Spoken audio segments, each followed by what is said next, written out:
Okay, so now we have a system of equations here, and we want to solve it using a method called substitution. Now there are three ways you could solve a system of equations. That is graphing, substitution, and elimination. But for this particular problem here, we're going to solve it using substitution. And the way we want to do it is we want to substitute this 2x in for y in that second equation. So we can see here that both equations equal y.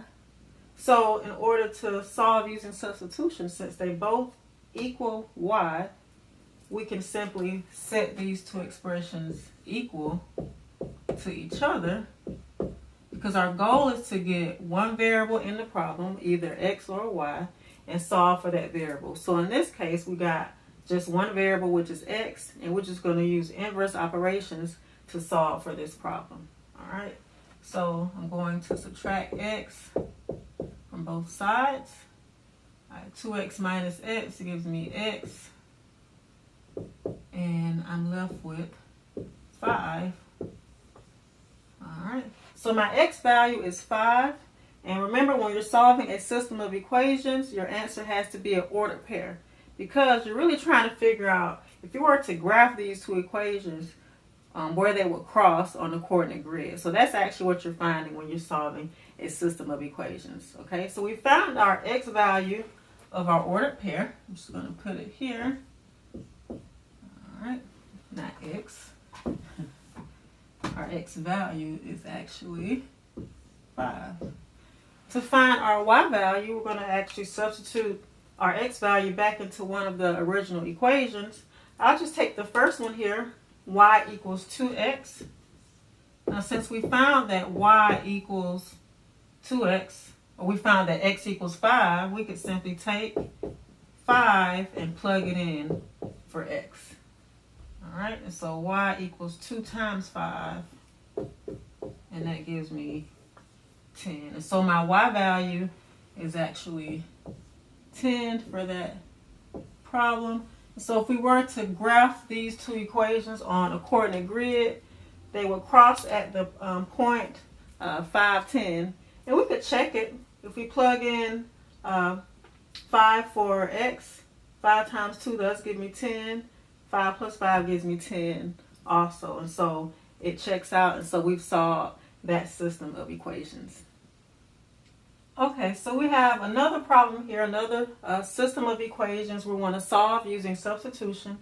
In this case, both of the equations do not equal y, but we do have a variable that is isolated, that is by itself on one side, and that is my y here. So that is ideal for solving a system of equations using substitution. Okay, since y equals x minus 4, I could take this x minus 4, this whole thing, and plug it in for y in that first equation, because my goal is to always get the same variable in one equation, so I could have a regular linear equation and just solve for it. Okay, so x minus 4 equals y. I could take that x minus 4 and plug it into my other equation here. So I'm going to rewrite it. That's 2x. Instead of putting y, I'm replacing that with plus x minus 4, and I bring down everything else. And so now I have all x's in my equation. And so now we're going to solve this by combining like terms and inverse operations. Now, if you're not familiar with solving multi-step equations, please see my video, Solving Multi-Step Equations. I have several videos on solving different types of equations. So here we're just going to combine like terms. So 2x plus x is 3x, minus 4 equals 5, adding 4, 3x equals 9, and then dividing through by 3. And x equals 3. Okay, so now your first step when you're solving a system is to always, or by substitution, always isolate or locate the variable that is by itself, see what it equals, replace what it equals in the other equation, because your goal is to get one variable by itself, or a problem with just one variable. All right, so we've solved for x equals, for this problem, x equals 3. And again, we know that we need an ordered pair. So keep putting x, it's 3.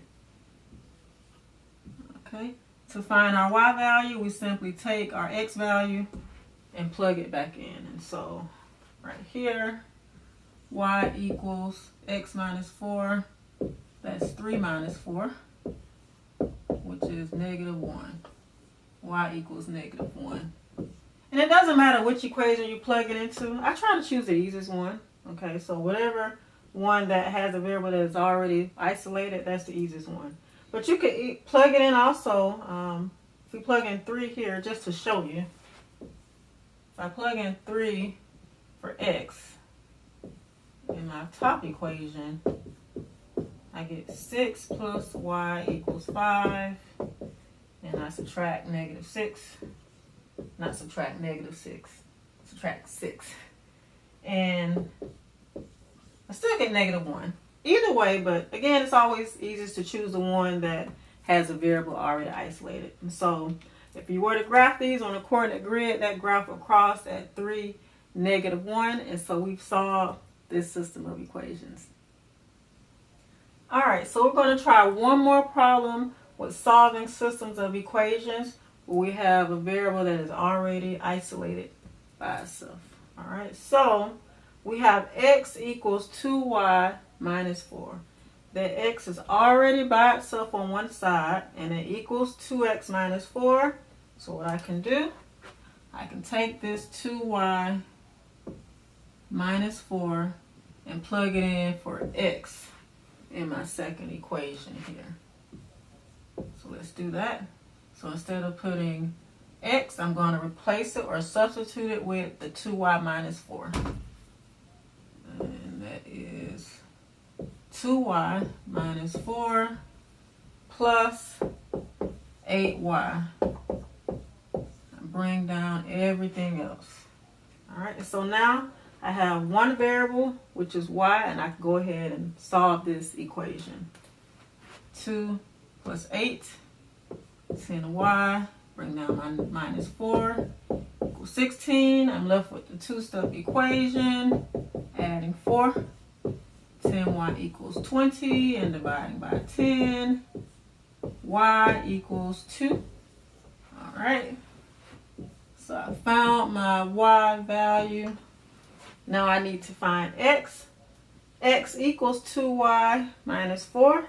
I'm going to take the 2, plug it in for y to find x. X equals 2. Y is 2. So I'm going to plug it in. So 2 times 2 is 4. Bring down my minus 4. So x equals 0. My answer to that system of equation is 0, 2. All right, and we've solved this system of equations.